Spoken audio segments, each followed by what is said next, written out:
విదేశాల్లో చదవాలనుకుంటున్నారా? అయితే విదేశ్ కన్సల్ట్ ని సంప్రదించండి.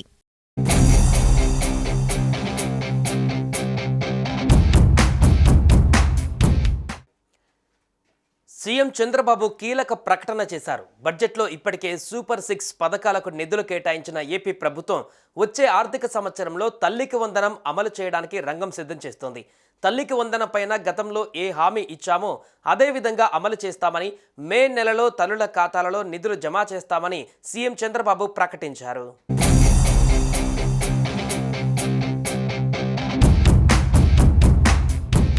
ఏపీ సీఎం చంద్రబాబు తల్లికి వందనం పథకం అమలుపై స్పష్టత ఇచ్చారు. తణుకు పర్యటనలో భాగంగా చంద్రబాబు స్థానికులతో ముఖాముఖి నిర్వహించారు. ఆ సమయంలో తల్లికి వందనం అమలుపైన ప్రకటన చేశారు. వచ్చే విద్యా సంవత్సరానికి ముందే మే నెలలో అమలు చేస్తామని హామీ ఇచ్చారు. తాజాగా ఏపీ అసెంబ్లీలో ప్రభుత్వం 2025-26 వార్షిక బడ్జెట్ను ప్రవేశపెట్టింది. ఈ మేరకు బడ్జెట్లో తల్లికి వందనం పథకం అమలు కోసం నిధులు కేటాయించారు. ఎన్నికల సమయంలో కూటమి నేతలు తాము అధికారంలోకి వస్తే తల్లికి వందన పథకం కింద స్కూల్కి వెళ్లే ప్రతి విద్యార్థి తల్లి ఖాతాలో 15,000 రూపాయల చొప్పున జమ చేస్తామని హామీ ఇచ్చారు. కూటమి ప్రభుత్వం కొలువు తీరిన తర్వాత ఈ ఏడాది బడ్జెట్లో ఈ పథకం అమలు కోసం కేటాయింపులు చేశారు. మే నెలలో అమలు చేసేలా మార్గదర్శకాలపై కసరత్తు జరుగుతోంది.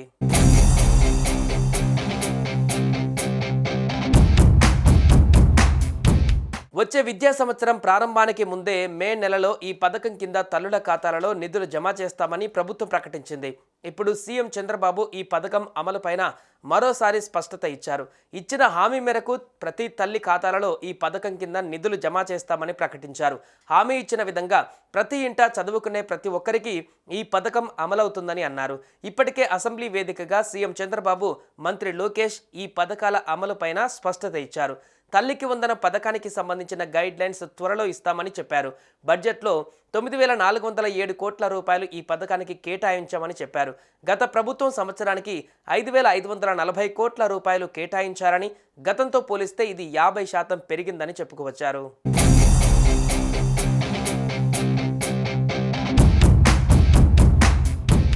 మే నెలలో తప్పనిసరిగా ఇంటిలో ఎంతమంది చదువుకునే బిడ్డలు ఉంటే అంతమందికి పథకాన్ని వర్తింపజేస్తామని ప్రభుత్వం స్పష్టత ఇస్తోంది.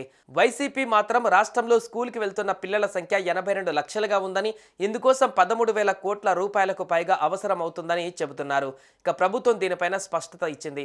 అర్హతల విషయంలో గతంలో 75% హాజరు తప్పనిసరి చేశారు. ప్రస్తుతం ప్రభుత్వం సైతం ఈ నిబంధన కొనసాగించే అవకాశం కనిపిస్తుంది. పథకం అమలు కోసం అధికార యంత్రాంగం మార్గదర్శకాలపైన కసరత్తు చేస్తుంది.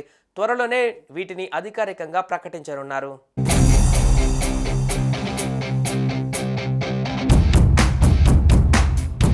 తల్లికి వందన పథకం ప్రభుత్వము ప్రైవేటు స్కూళ్లలో చదివేటువంటి విద్యార్థులందరికీ ఇది వర్తిస్తుంది అని మంత్రి నారా లోకేష్ చెప్పారు.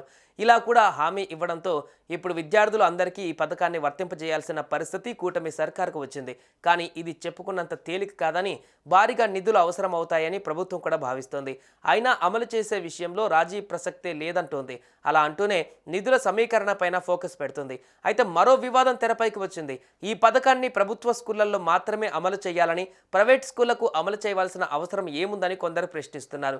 తమ పిల్లల్ని ప్రైవేటు స్కూళ్లలో చదివించే స్తోమత లేని వారే ప్రభుత్వ స్కూళ్లలో చదివిస్తారని, అందువల్ల ప్రభుత్వ స్కూళ్లలో చదివే పిల్లలకే ఈ పథకాన్ని వర్తింపజేయాలని కొందరు వాదిస్తున్నారు.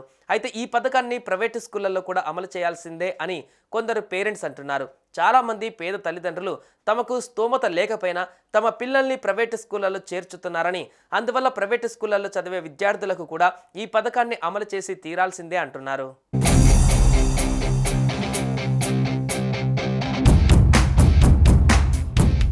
సుమన్ టీవీలో మీ పర్సనల్ అండ్ బిజినెస్ ప్రమోషన్స్ కోసం కింది నెంబర్కి కాంటాక్ట్ చేయండి.